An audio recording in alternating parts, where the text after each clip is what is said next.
Agora, né? Aí eu falei assim pra ele: ô doutor Anastácio, eu não tenho muita noção assim, né? Era um câncer tão. Ele falou: sim, Bihardes, tal, explicou tal. Ele falou: não, se não cuida, mata. Meu Deus.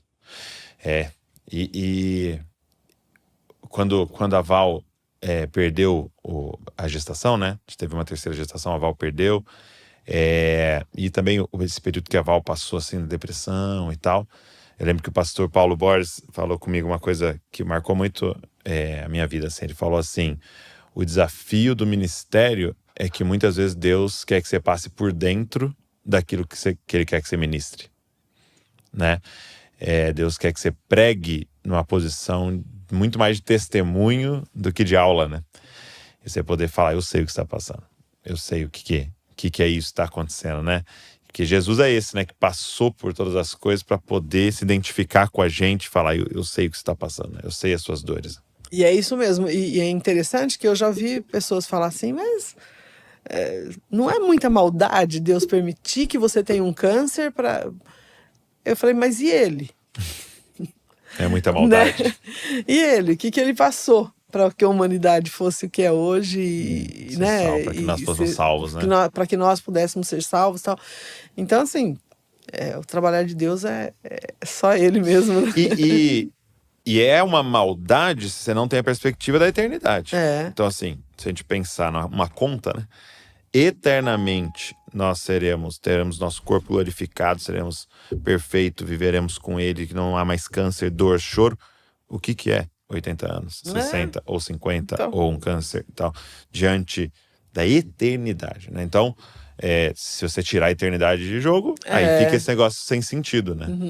E eu acho assim que Deus só precisa de uma desculpa também pra gente morrer, né? Tem gente que tropeça e cai, bate a cabeça e morre. Sua visão da morte mudou de certa maneira? Ou alterou algo em você, assim, o ter de certa maneira, olhado a morte de perto? Mais de perto, né? Então, eu acho assim, eu fico contente, assim, feliz de saber que eu tenho convicção mesmo, porque eu não tive medo de morrer. Eu tive, na minha cabeça hoje, quando eu penso em tudo aquilo, a minha preocupação era deixar vocês. Meu Deus, o Pedro tinha acho que 11 anos. Meu Deus, o Pedro ficar órfão, né? Sim. Como que vai ser? Ai, o Douglas e a Lê, não vou ver eles casar. Era era essa coisa da vida, assim, mas eu nunca pensei assim, no momento da morte. Eu não tinha medo da morte em si. Eu tinha aqueles pesares do que eu não ia viver e acompanhar. E a dor que causaria, né? Interessante. Então, assim, eu sempre. Aí depois disso, né, principalmente, eu sempre falo isso. Falo: Deus precisa de uma desculpa pra gente morrer. Sim. Se é o câncer, se é um acidente. Todo mundo vai morrer, né? Não tem... O pai fala, né, que é uma fila, cada um tem uma senha e é a única que todo mundo deixa passar na frente. Não, pode passar. Ele fala assim: ninguém sabe que lugar da fila que você está, né? Mas pode passar na minha frente.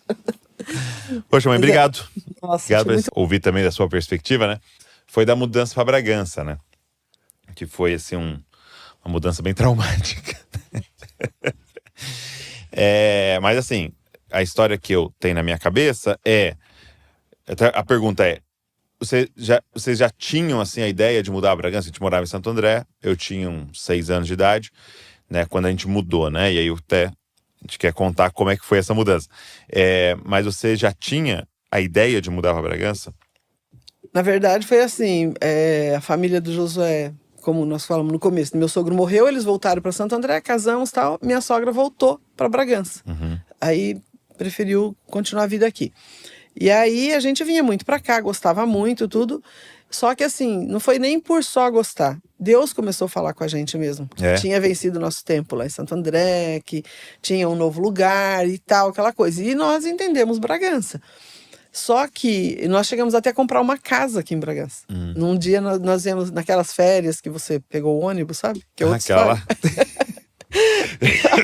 Conta rapidinho. Pode falar? A gente veio passear aqui de férias e minha sogra mora num bairro que tem bem perto da esquina, assim, é o ponto de ônibus. E aí o Douglas pega e e brincava com um amiguinho do lado Tinha da um casa. vizinho que tinha criança, né? Tinha um menininho um pouquinho maior, né? Tinha acho que uns 8 tinha anos. 5, né? Você Ele tinha uns 8, né? Tinha 5 anos, ele tinha uns 8. E o Douglas brincando com esse menininho. De repente, cadê o Douglas? Cadê o Douglas? Todo mundo começa a procurar e não acha esse Douglas. Nós começamos a entrar em desespero, porque foi acho que foi o maior desespero que eu já passei na minha vida, depois do Joaquim, né? Porque, pensa, Joaquim, a gente procurando, não achava de jeito nenhum. Aí, uma pessoa falou assim, olha, eu vi acho que era Igor o nome do menino, né? Eu vi o Igor com um menino entrando no ônibus. Eu falava, gente, não pode ser, como assim? Aí a gente já ia chamar a polícia e tal, e não, mas ele entrou no ônibus, eu vi. Aí, vamos esperar, eles vão ter que voltar. Eu sabia pra onde ia procurar. Não tem celular, não tem telefone, não tinha celular, não tinha nada, nada, né? Aí daqui a pouco foi e tal. Daqui a pouco não, né? Tipo uma hora e até, meia, né? acho, depois. A mais, porque é longinho de lá da cidade, né? Aí chegam os dois. Ele entrou num ônibus com o menino e veio pra cidade entregar uma fita de videogame no. Imagina, o menino falou pra mim de 8 anos, falava um menino de 5. Vamos na cidade lá, devolver essa fita? E tanto que a gente nem pagou, passou embora da catraca. Então foi assim. Aí eu lembro dele, ele me levando no centro, falando assim pra mim, ó, seguinte, você vai comigo, mas você não pode me pedir nada, viu, que eu não tenho dinheiro. Acho que era o que o pai falava pra ele. Vendo as vitrines e tal. Não, pensa o desespero, né? 5 não, Douglas. Nossa, meu Deus. Tem história.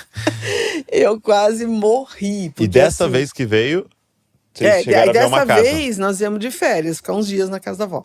Aí o pai andando lá, voltou e falou assim, tem um cara ali vendendo uma casa. Ele separou e ele quer o dinheiro da mulher urgente, assim, ele quer passar a parte dela. E eu ofereci o carro para ele de entrada e ele aceitou. Eu falei, mas como assim? Ele falou, não, é a história, né, dele sempre, né? Dá um jeito. Aí ele, não, eu vou dar o carro e vou pagar assim, assado e tal. Enfim, nós fomos embora, o homem levou nós para casa para trazer o carro de volta. E compramos a casa. Então, assim, e Deus falando com a gente, sempre usando pessoas. Aí então, era férias de julho, né? Aí ele falou, então ele sai, a gente vai reformando a casa. Quando for em janeiro, que vai começar as aulas de novo, a gente, então, muda. Aí tá, tudo certo. Daqui a pouco, chega lá para setembro, mais ou menos, ele falou, não, acho que eu não vou mudar, não. Porque tinha uma questão também de reformando a de Santo André, né? A gente tava reformando a casa de Santo André. Tava.